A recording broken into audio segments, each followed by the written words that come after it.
Hello, everyone. Welcome, welcome. My name is Anna Raful. I'm the host of At This Stage, presented by Camp Broadway. With our friends at Streamable Learning, I'm here live in my apartment in New York City, bringing Broadway professionals both on and off the stage to you, our students, our friends, and our families and teachers. Please start thinking of those questions you have for our guests today, and you can put them in our Q&A, and I promise to get to as many of them as I can. So I'm so excited to introduce you to our guest today. Our guest is Kevin Curtis. Hi, Kevin. Hi. So I'm going to give a quick bio. Kevin is a Broadway actor currently seen in Moulin Rouge, which is just fantastic. He was also seen off Broadway in the show Invisible Thread. He's performed in countless other regional theaters throughout the country, as well as being seen on TV and film. I'm personally quite a fan of Younger, so I'm so jealous you got to do that show. That show is fantastic. So welcome, Kevin. Where are you? How are you doing? I'm doing great. Thank you for having me. I'm so excited. It's something to do during this crazy reset we have. Right now, I am in Tucson, Arizona, quarantine realness, live from Tucson. I Um, love it. yeah, so I'm enjoying some sun. I just got back from a run. I'm like really close to some really good hiking, so I'm able to Ooh. exercise and social distance at the same time. At the same time. Very nice. So before we get to the exciting things you're currently doing, let's go back to the beginning. Where did your first love of theater come? What do you remember? What's an earliest memory you have of how you were introduced to theater and music? Yeah, you know what's funny? Okay, so I grew up in Baltimore, Maryland.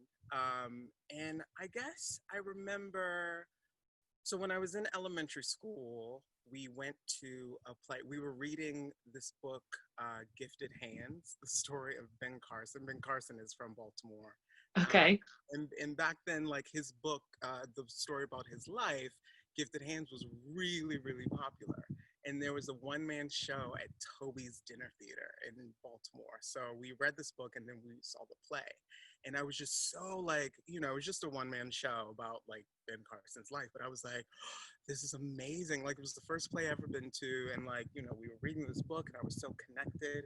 And I like was so like obsessed with this experience. And within that, I thought I was obsessed with Ben Carson, but then I was like, no, I don't want to be a surgeon. I want to like do that. I want to like do what that actor was doing. Yeah, so I feel like that was the earliest experience. I think I was in like maybe the fourth grade um, when I caught like the acting bug. But always like danced and sang, like I sang in church, like on the choir. But yeah, that was the earliest memory. Fourth grade, Toby's Dinner Theater, Ben Carson story. I I don't like that you know were like, what Ben Carson would eventually like grow to be in our political climate right now, but like that's a whole different thing. but I like that you, even at that early age, could tell, like, I didn't want to be Ben Carson. I wanted to be the actor playing Ben Yeah, Carson. yeah, yeah. That was That's so amazing. cool. And Toby's Dinner Theater is still around, so shout out to Toby's in Baltimore. So then, did you start taking class? Like you said, you were dancing and singing. What was your first show you did, or did you perform in middle school and high school? Yeah, so I was lucky. Like I had some really strong arts education all throughout elementary school, middle school, high school. Like I remember my elementary school teacher or my elementary school art teacher, she taught a tap class like every Wednesday. And so like I took tap class, like, all elementary school. My middle school, it was a magnet school and they had Oh, like a really strong theater program. So I think our theater was called, I went to Lock Raven Academy in Baltimore and it was called Wishing Star Theater. So we did, my first big role there was The Lion and the Wizard of Oz, oh, uh, that's a good. Gift of the Magi. We did like a ton of like main stage shows and we also did like theater class where we like worked on monologues and this and that. And from there, I was inspired to audition for like the arts high schools in Baltimore. And so I Mm. then went on to the Baltimore School for the Arts. And that's when it's like, the rest is history, because I jumped into a pre-professional like training program Okay. at like 14, 15 years old. So yeah, I got really lucky that like in my schools we had like a really strong program to kind Mhm. of like lift me up. Did you have a specific, not to call anyone out, but did you have a specific teacher or someone who always from the get-go believed in you and pushed you and encouraged you? Yeah, so one of my teachers at BSA, Baltimore School for the Arts, her name was Nancy Krebs. She was it was mostly an acting program that I was in, but we had a musical theater class, I guess like once a week junior year. And she pulled me aside and she was like, you might want to think about this theater thing. Like, like, I think that's where, like, at the time I was like, I want to do Moliere and Chekhov. And she was like, maybe Peter Pan. And so that year, after junior year, I went to the University of the Arts pre-college program and did the pre-college musical theater program. And I was like, oh yeah, Nancy, you're right. So like, she was kind of the one that kind of like nudged me in the right direction. Shout out Yeah. to Nancy Krebs. I think she's still at the Baltimore School of the Arts, actually. Did you end up studying theater in college? Yeah, so I went to AMDA, the American Oh yeah. Music and Dramatic Academy in New York City.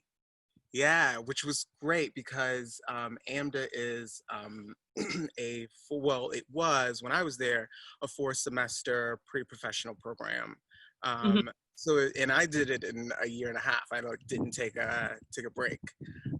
So I was in and out. Like, so at like, 1920, I was auditioning in New York City, for Broadway shows. And what was that like? Take us to, do you remember your first big audition? Were you nervous? Well, what's funny? So my first big audition was for Hairspray, and they had the first open call for Broadway in Baltimore. Oh, Uh, and I was maybe freshman, sophomore in high school. And I was like, I gotta be really early. Like, there's gonna be tons of people at this open call for Hairspray. So I like make my mother like get up at like 4:30 in the morning and drive me down to the Meyerhoff Symphony Hall in Baltimore. And like, of course, there's no one there. ah, ah. Like, she's like half asleep. And like, my mother was so cool. Like, I'd be like, I have an audition in this place, take me. And she'd be like, okay. And like, Okay. drop me off. So she drive me to downtown Baltimore. And she's like, this is where your audition is? And I'm like, yeah, bye. I just like get out of the car and like sit and wait, and I'm the first person in line. I got in the newspaper and everything. Like they were like, "You got here at 4:15, first in line, first open call for Hairspray ever." Yeah. And okay, so but once you finished college and you started doing it more frequently, do you still get nervous? Did that go away? What do you do help yourself in those situations? Yeah, I guess it depends on what type of audition it is. In like a dance call situation, I really don't get nerve. Like, I feel like you have time to prepare in a dance call because you're learning the combination. So Sure. you have a lot of, I don't know, space to kind of get over those nerves and just like Mm. work what you have to do. Um, as far as like when you go in and like do your own material or material that they give you, I find that like my nerves kind of go away if I know that I'm like prepared. Like if I just, have like worked on it to the bone, I know what I'm gonna Right. do, like I feel like if I'm prepared, I'm not nervous. I'm only nervous when I'm not prepared. When I'm like, Mm. oh, what are these lines? Like I didn't work on this. I should have, Right. spent a little bit more time preparing for this audition. That's when I get nervous. Right. But like I feel that like the nerves go away when like you know what you're doing. Right. No. I have a question from Susan. So from when you first started those auditions finishing AMDA to even maybe your auditions for Moulin Rouge, have you developed different business skills to help promote yourself as an artist? Have you found that that's changed with Instagram and YouTube videos and your own website? I mean, all those things. A little. I still think that like it depends on what you do in the room. I guess at my stage, I don't know. Like I guess like that there was a big story when like Sophie Turner was auditioning for Game of Thrones. Like she came out and was like, you know, there was a girl that was auditioning against me that had I had more Instagram followers than her, and that's like why I got the job. Like I don't think I've been getting any jobs or anything because like from like Right. Instagram. But like social media has helped people helped I guess kind of bridge the gap a little bit. Like I've gotten offers like through Instagram and social media. For People kind of jobs. yeah, for jobs. Like I've done like some short films that like, you know, some indie projects that directors have just kind of reached out to me um, you know, like through DMs that I Sure. feel like, you know, would not have happened if I didn't have a social media presence. Absolutely. Um, but as far as like auditioning in like musical theater, I don't know. I think I don't know yet. Like maybe it gives you kind of a leg up because casting directors are able to just, you know, kind of get more of a sense of like who you are, like Sure. after you leave the room. I feel like I had a friend behind the table one time, and they were like, yeah, after everybody left that we liked, everybody started to like get on their phones and like pull up other things about that, you know, like pull Sure. up their media, like see what they're like, da da da da. Who knows who? Right. So I think those things like do help, but at the end of the day, I think it's what you do in the room, you know. Yes, I like that. Okay, so I want to talk about two big shows. I brought my props. So let's talk first. I found my playbill for Invisible Thread. Invisible I Thread. saw on workshop also on Whitney Broadway. I Uganda. loved it. So tell our viewers a little maybe synopsis of Invisible Thread and how you came to this project. Yeah, so Invisible Thread by Griffin Matthews and Matt Gould is a docu-musical, I guess, about Griffin's experience when he did aid work in Africa. Um, it's a true story. Griffin actually went to Africa and met these teenagers that he wanted to help, and he helped them. He put them through school, and basically the musical is the story surrounding that and the challenges that he faced. It was a really cool project to work on. I actually met Matt and Griffin um, years ago doing a nymph show that Matt Gould wrote called Twilight and Manchego with Jessica Phillips and Chuck Cooper, and like the cast was stacked. Billy Porter was the director. Like it was but Matt Gould also wrote this show. So like I've had, you know, we worked together before. So and I've always been aware of Witness Uganda. Like you know, when he was That was doing what it was originally titled, was Witness Uganda, and then right, it was originally titled Witness Uganda, changed to Invisible Thread for a second stage, and now I believe it's back to Witness Uganda. Witness Uganda. Yeah, it's like I'm Right. musicals.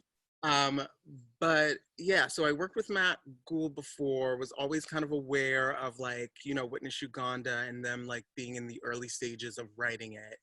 And once it was slated to go to ART, The American Repertory Theater in Boston, or exactly. in Cambridge. I auditioned and for Diane Paulus, and I got it.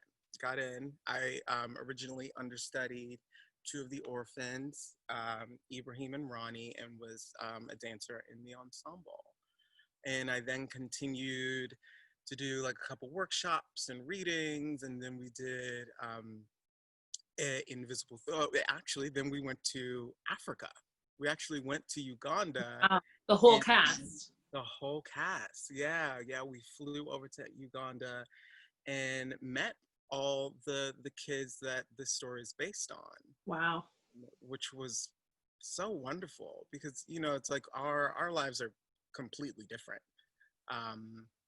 So it was, you know, I mean, and as an actor, you want to, you want to have the most realistic experience you can with the project. And you can do as much research as you want. You can read books and you can watch movies, but to actually go there and be face to face. Sorry, I'm outside. All these bugs. That's okay. Yeah, to like go there and like be face to face with the inspirations and the people behind these characters. It's just like kind of a once in a lifetime experience. You don't really get to do that a lot in theater, or at least I haven't. So that was wild to like, you know, to read about these stories and then like actually go there and meet them and like see where they go to school and where they live and, you know, the place where Griffin met them, and we actually filmed a music video while we were there for the show. And to just like dance on a beautiful hill in Uganda. Winston Churchill called Uganda the Pearl of Africa. And I guess it's so beautiful and green and lush that like you know, like once I was there, I got it. I was like, yeah, this is the pearl if I've ever seen one. And you're gonna share some of the video with us, yes? Sure. Are we ready? Let's see some of this music video. This was shot in Uganda with the cast of Invisible Thread. And we're gonna do a little snippet here. Perfect.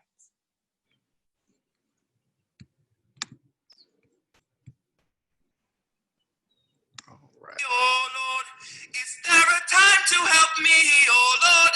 And will you help me find it? Is there a way we can see, oh Lord? Is there a place to be free, oh Lord? Is there a time to help me, oh Lord? And will you help me find it? Is there a way we can see, oh Lord? Is there a place to be free, oh Lord? Is there a time to help me, oh Lord? And will you help me see?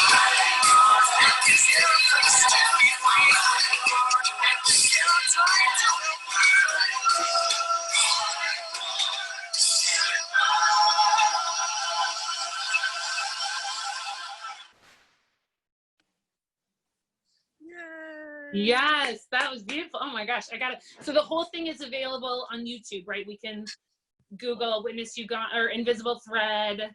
Yes. Uganda. And you can watch the whole video. You can watch the whole video. Yeah, and I think there's some other cool things from like the second stage production that you can like, you know, playbill videos. There's a ton of cool stuff. Yeah. So looking sort of technically as an actor, when you did the show in Cambridge and then you did workshops and readings to the second stage production, how much changed? What was that rehearsal like for you? Feel like there's a big thing coming. Yeah, I mean, working on a new show is wild. It is wild. And that was the first new show I'd ever worked on. So yeah, I mean, like the Cambridge production was the first full production, first full staged anything. And then after that production, we went into workshops and characters changed, genders of characters changed, songs, whole new sequences. So it kind of almost turned into an entirely new show. And I think that's where the name change kind of came from. Like this then kind of turning into kind of something else. And then like, you know, when we were at second stage doing Invisible Thread, I mean, during that preview process, we did I believe it was, I think it was a month of previews. Previous. Wow. I mean, maybe I'm making that up, but I think so that's like a month of us being in rehearsal during the day, working on stuff, changing things, and then doing shows at night. And then like we would. And sometimes the changes you would make in the morning, you wouldn't do at night, right? I just want to make, or you would immediately put them into the show that night. Oh yeah, we would immediately implement these changes in the shows at night. And I remember there was like, oh God, there was like one time we were like making changes and I was like, oh my God, I have a quick change right there. And like, now I'm on this side of the stage. Like, what am I gonna do? I'm having an anxiety attack. But it's still like, those are like the things that you gotta think about. Like everything's just moving so quickly. You gotta get this show up. We wanna do the best show that we can do. We have a whole new number. You need to figure all your backstage traffic out yourself, you know? And it's like just like things like that I was not expecting. And that was the, yeah. And I think, yeah, it's like that first night I learned the hard way. It's like it's something on stage affects your offstage traffic. You have to, you know, just be constantly thinking about everything. Yeah. Yeah, I know. What was your question? I totally forgot. About that process, about adding things in. So yeah, I mean, it's wild. It's definitely a part of my brain that like I had never used before then. You know, like before that, I've done mostly regional productions where you rehearsed a couple weeks and then you put it up. There are no changes, but we were implementing changes every single day. You know, we were learning new songs, new dance moves, new staging. Yeah, I think we put in a new song, I think the last day of previews for the show. wow, a whole new song. That's crazy. Yeah. Wow. Yeah. All right, so let's switch to Moulin Rouge. Wait, I got that one too. Yeah. Let's talk about that. How did that come into your world? Yeah. What has that also had a lengthy? Have you been in it since Boston also? No, but I've been auditioning since. I actually started auditioning for Moulin Rouge back when they did the workshop, I think. How many times do you think you auditioned for? Oh my goodness. I mean, I probably went in like 6 times, maybe like 5 or 6 times. Yeah. I went in for the workshop. I probably went in twice for the workshop, and then like I went in probably once for Boston, and then I went in like maybe like 2 or 3 times for Broadway before it was the actual, you know, before I went in. Right. Yeah. And it's wild how it happens. so can you explain the difference between a workshop and the actual show? We have a question from Abigail. Sure. So the workshop is basically like a beefed up staged reading. I'm not exactly sure like how many, if they did the full show for the workshop because I wasn't physically there, but sure. But like or Invisible Thread, or for the previous shows you've done, anything other things? Yes. So you'll come in and you'll basically like learn all the music like you were like for a full show, and you'll basically stage as much or as little as, you know, the producers and the directors want. So for one of the Invisible Thread workshops we did, I think we were sitting mostly. It was kind of like a really beefed up staged reading. Like the actors were sitting on stage, and then like if it was your scene, you would kind of come up and do the scene. And if it was a scene, we would all like kind of come up from our stands and, you know, move around and like do it. It's kind of an abridged version of the show. Sometimes they're really basically like the show without like the sets and the costumes and props. But sometimes they're like more like staged readings. And did you sometimes with the script, sometimes without? Some or mostly generally always with? mostly with, I think. Okay. Actually, I don't know. I think those rules are kind of changing because I just did a workshop with, like, I was just in the AIDA workshop that kind of got cut short because of COVID-19. And I believe, like, our rule was we could stage like 3 dance numbers or something, but like if you had a scene, you weren't required to be off book. But like they say that, but then like by the time you get to the workshop, you're off book. So it's like, I don't want to hold this book. Like, I'm gonna put it down.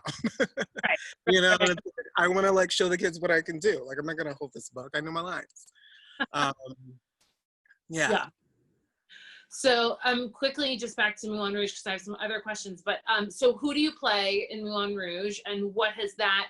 And that's not a normal show for our audience that doesn't know. All of the music is pop music, is all music that's already been published. Yeah. So that like.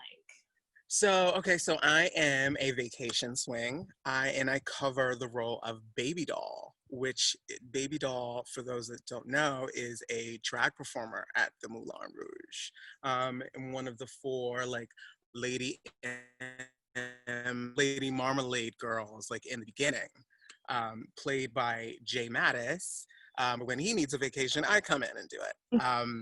And so as far as like the pop songs, that's really cool because it's like, I don't know, I guess I'm thinking about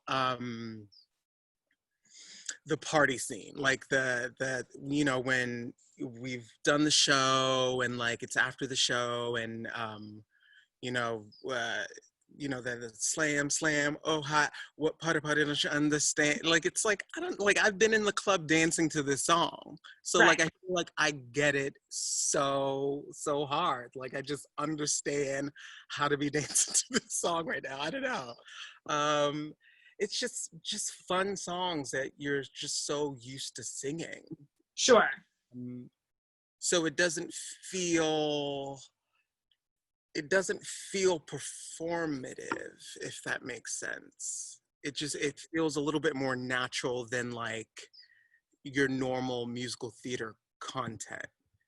I don't know if that's because it's like pop songs from the radio that like I listen to for entertainment.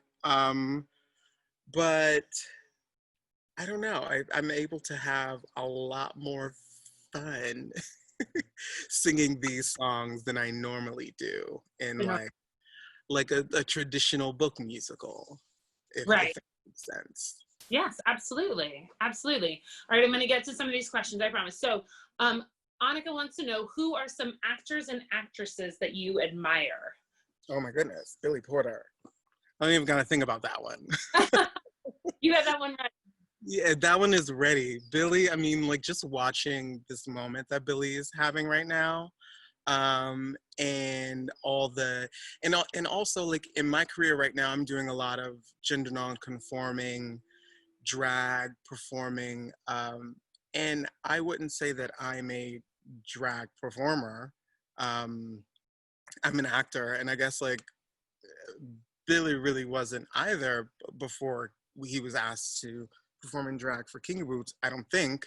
I mean, correct me if I'm wrong. So it's nice to see that these types of roles are in mainstream media, like with Pose and Kinky Boots and a lot of the things that he's doing. So it's just, you know, it's great to see him and me represented at these award shows and, you know, on network television. Like, it's really great to see. Okay, I mean, he's the best. Susan wants to know, how did you select your agent? Hey, Susan. How did I select my agent? How did I select my agent? I mean, it's weird because I didn't really select them. They select, like, so I got my first agent from being in school, you do like showcases, and then like agents will like call you back. And I had a meeting with an agent, then I signed with them. Then that my favorite agent from that office moved to another office. So I moved with that agent to that office. And like that agent has like long and left the office, but like I'm still there. So it kind of just I guess it just kind of happened. Sure. But my agency is a small agency, so I get a lot of attention, and I love attention. And that works for me. So I think I think you have to go with what your needs are, as far as like what you want your team to do. Yeah. Yeah, absolutely. Tristan wants to know, have you ever done any modeling? Any modeling? Yeah. Oh, Tristan. I should model Tristan? Thank you. No, I Yes. haven't done any modeling. You No. ventured into television and film, though. I have, yeah. Yeah, I love being in front of the camera. It's so much fun, and it feels so different than theater. It feels like a whole nother thing to get good at. So that's fun. It's fun to like have another lane to swim in. Sure. Yeah, it's a whole nother, I guess, yeah, you have to be worried about my angles. Like, Uh-oh. someone pick me up from over here. Theater, you can't. It's just like, I just gotta act with my whole self. But no, never any modeling.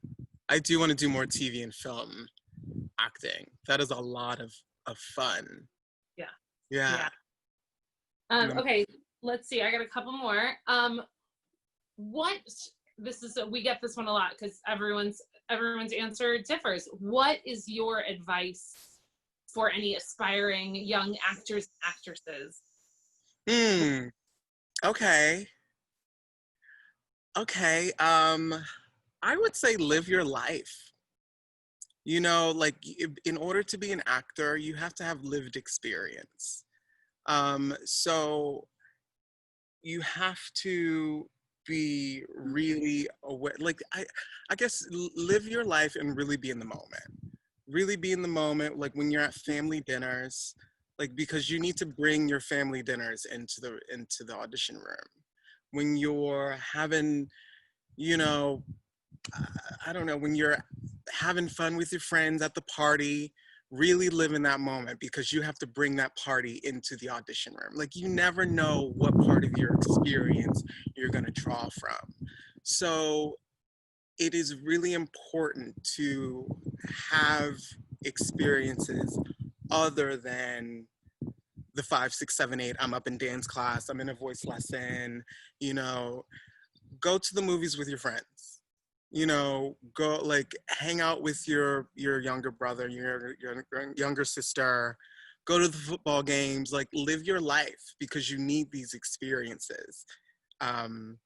Because you have to actually be a real person when you come into the audition room. Nobody wants to see a desperate actor that like can, has an amazing time step and has brilliant feet. Like you want to see a personality, somebody that you, I don't know, you like live your life. I think that's my best advice. Fantastic. That's fantastic. 2 more questions. So this was from Josh. What do you do when there's a lot of rejection? What is something that you do to keep yourself going and motivated forward? Wow.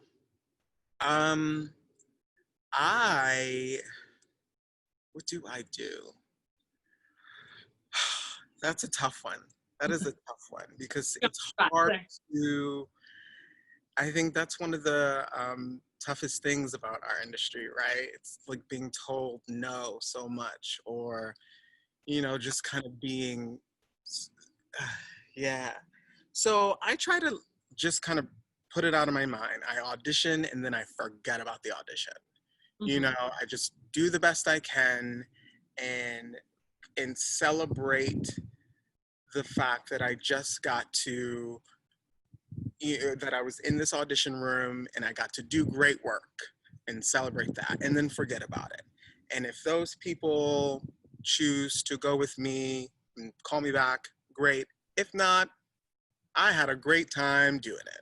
Like, I feel like I have to stay in that lane, because if I mean, always you edit your auditions, you go back and you're like, what could I have done better? What did I do great? I choose to focus on a lot of the great. I front load all of the work. I try to do as much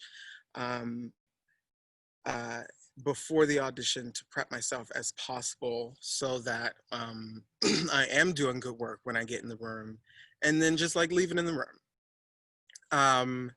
And what's great about the no's is you don't really hear the no's that often. You just don't hear the yes. Right. That makes That's like, a great one. I love looking at it. Like, you don't hear the no, you just don't hear the yes. exactly. So like, if you don't focus on not hearing the yes, then like, you're good. Like, go into the audition, dance your little butt off, sing your little face off, and enjoy the fact that you just got to do that for you just danced for Jerry Mitchell. I don't know, like, just enjoy it. And if you get the show, great. If you don't, there is another audition tomorrow where you get to, do it all over again. But that's tough. And I've definitely been in some situations where I've been like really down on myself. It's hard when you're like auditioning day after day after day, and your situation might be, it's like, oh, rent's due in 2 weeks and I gotta figure something out. Like, it's hard to be in New York City or LA and to be dealing with this. So I feel like it's an ongoing thing that I definitely struggle with, but I try to stay in the space of like doing good work in the room and being happy with that. Yes, I love that. That is great. Okay, last question. So Camp Broadway, who is the presenter of this series, our motto is develop your character. Okay. What does character mean to you? There's no wrong answer. What does character mean to you? As a person, as an actor? Okay, what does character mean to you? I start from the physical. So I'm always like, how does this character move? How does this character sit? How does this character move through the world? Like, I start from a physical place, and then I start to layer on other things. Like, how do they speak?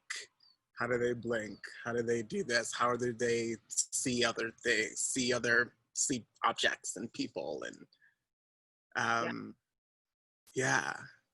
physical. That's great. Perfect. Thank you for spending time with us today. I'm so appreciative. Thank you for telling us all of those fantastic stories. How can people find you, follow you? Where are you and all that fantasticness? Yeah, so I'm Kevin T. Curtis on Instagram and Twitter. Perfect. Yeah. And make sure to follow all of us, all of our Camp Broadway handles on Twitter, on Instagram, on Facebook, and join us Monday. I think Charity is a friend of yours. Charity! Yes! Charity Johnson! I love Charity. Charity and I actually shared a voice teacher, so we would do our voice master classes together. So I always got to hear her sing, and I knew she was going to be a Broadway star. That's perfect. Great. So join us on Monday. Charity will be here. Have a great weekend. Thank you for joining us. Thank you, Kevin. Thank you.